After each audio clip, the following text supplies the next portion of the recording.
Hi mga kamami ko! Good morning po sa inyo lahat. Welcome back to my vlog. For today's video, kagigising ko lang. Yan, naglilinis na po. Nagsisimula na po ko maglinis habang tulog pa po mag-ama ko. Pero may kasama po akong isang maliit na bata, ang aking bunso. Naglalaro siya mag-isa, kaya hindi siya naiyak. At kahit nagbo-voice over ako, hindi siya naiyak. Kasi nga ganyan siya. Basta busog, yan. At fast forward, katatapos ko lang maglinis. At sa susunod na vlog ko, nakikita nyo na lang.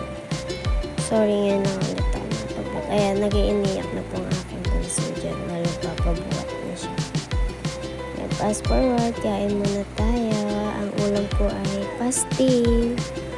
Ayan, binili po namin yung kagabi pa. Pero, yun, okay pa naman siya. Di naman siya panis.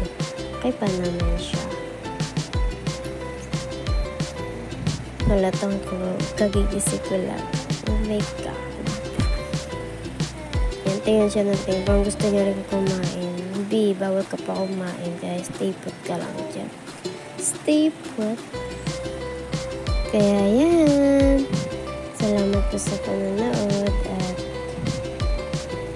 enjoy your life. Bye!